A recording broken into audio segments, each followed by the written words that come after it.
Millennials can't handle any kind of confrontation. They can't handle any kind of criticism. I mean, especially millennial women.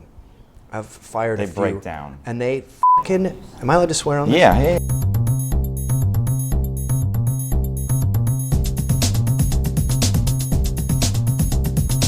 So, and I think the biggest problem is that people today don't, not only do they not venerate entrepreneurs, but they don't understand entrepreneurs.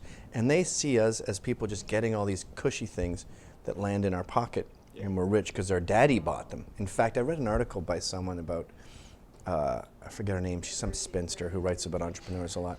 And she was saying... Spinster means childless woman without a husband, usually. Yeah. Yeah, okay. And it's particularly annoying that someone like that would be, you know, degrading entrepreneurs on an entrepreneur's site. Yeah. But she was saying that the genetics, they don't have anything in common, these entrepreneurs. There's no entrepreneurial gene. The main thing they have in common is money. And that's because like they earned it. Yeah, that's the chicken or the egg thing too. Like, it's like saying Einstein baby makes your baby smart. Well, if your parents are that interested in you, you're going to be doing okay. Are people scared of winning, you think? For every success I've had 12 failures, and they don't really stick. You just sort of keep going. But failure's a good thing for people. Failure's a crucial thing, and it's what people have to learn to accept. And you know, 20-year-olds are good at it when it comes to getting laid. They get dumped and they can handle it. I couldn't imagine if I got divorced going back into the scene. Yeah. I couldn't handle it. But yeah, people are scared of winning, and that was a big lesson for me as a young man, that it's not just fear of failure, it's fear of winning, it's fear of being handed too much responsibility and not being able to handle it. Yeah. And you know, part of that is, you got to know that they're all losers.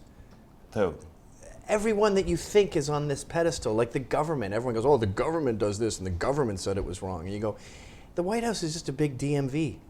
They're all retards. Yeah. They don't know what they're doing. Like, Bernie Sanders is incompetent. Yeah. Hillary Clinton, if you played Scrabble or Trivial Pursuit with her, she'd fail. These people are not special. It's just Hollywood for ugly people. And Hollywood is idiot central. Yeah, that is true. That without knowing somebody who says, you know, oh, I know a guy who's a millionaire, and you know, his dad's not rich. His dad is a gardener, and he just did it though, and he didn't have someone handing it out to him. Yeah, they've never heard of that guy. Yeah. In fact, I talked to one at a Bernie rally, and he said, I said, what if you made $100 million curing cancer? And they go, you did it for the money. You should have given that money away. What if you made $5 million curing cancer, and you want to have a big house and send your kids to nice colleges? You don't have a lot left over, and you cured cancer. Like, no, it. He should live in a small house.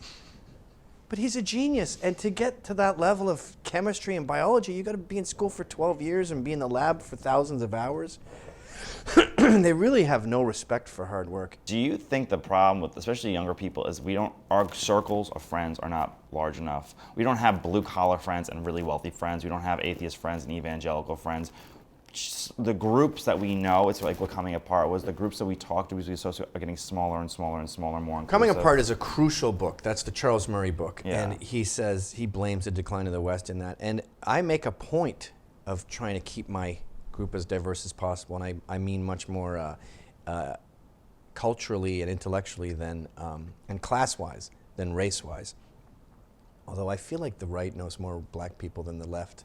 Well, I never see black people at Bernie rallies, or you go to a liberals party, there's no black people there, and when they do have one, oh my God, it's like they want to eat his ass. I always say there's nothing a Republican loves more than a black Republican. Political correctness can thrive when you don't know black people, you don't know handicapped people, you don't know homosexuals. Going to anarchist conventions in the 80s, I've seen all these trannies pull this shit before, and I know how nuts they all are. And so when someone says black this or Chinese that, you don't go and look over at them. Like if you go to a comedy club now, every time there's anything racial, all the white people look over at the black guy. That's because they don't know what his reaction is going to be, because they don't know any. Yeah. But back when we all worked shitty jobs, back before illegal aliens had our jobs, we all intermingled more. There was more racism in a funny way, and we were all better off. We were all friendlier. Now we're so isolated that we're too precious about everyone, and you're precious about people you don't know. The real power of Trump is he called out the establishment for being out of touch. And by the establishment, I don't just mean politicians, I mean the media and academics. So that whole class of pundits that were sort of dictating our policies haven't seen the new Transformers movie. They've never had a sloppy Joe. They've never watched a Rangers game. They are out of touch. And so when Trump said, immigration is a f***ing mess and most of us don't like it, the entire GOP went, actually, Donald, everyone loves immigration.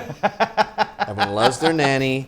They love their groundskeeper. So you're doomed. And America went, yeah, that's what we've been screaming. Finally, For someone 30 tunes years. in. Yeah, and it might be because Trump poured cement when he was a young man because his dad was mean.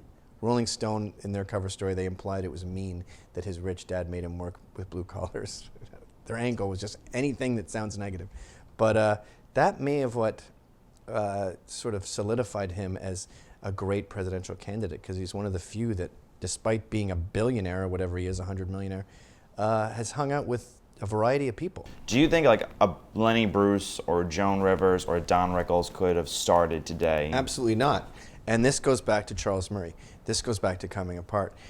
Kids don't have jobs. When you have jobs, you're working with black people. You're working with rednecks. You're working with Southerners. And in fact, Charles Murray talks about that. He says, because his daughter had such a diverse upbringing, and she lived in the South for a while, and she hung out with all kinds of people, she would get disgusted with her Ivy League school when they would talk about rednecks, because she'd go, those are my friends. You don't know these people. And I think if you watch Gran Torino, and they're like, hey, you Polak, and you spick, and you gook, and you spook. Back then, the blue collars, you'd all work with other people. And even if you were a rich kid like Trump, you're pouring cement with these people, you get to know them. And in New York, visible minorities won't shut up about visible minorities. At the boxing gym, they talk about race in the changing room nonstop. Really? Yeah. Oh, you're Dominican. Dominican, I got a little bit of that Puerto Rican in me. Girls like that. You're black as coal. It's really the American way. It's telling it like it is. Exactly. And everyone says that about That's why I like Trump. They go, I like him because he tells it like it is. And it sounds like it's ambiguous and it's just this platitude, but it really, being honest is rare. Sonny Johnson is a great example of that. She doesn't like the word ghetto, but she's a raunchy Republican who is black and who talks about Jay-Z on her show all the time and how rap is more conservative than it is liberal. She grew up with a mom on crack in the hood, and then she saw what welfare did to her crackhead mother. And she's really the future of America. See, I love being black. I love black people. I love black culture. I love hip hop. I love fried chicken, watermelon, and sweet tea.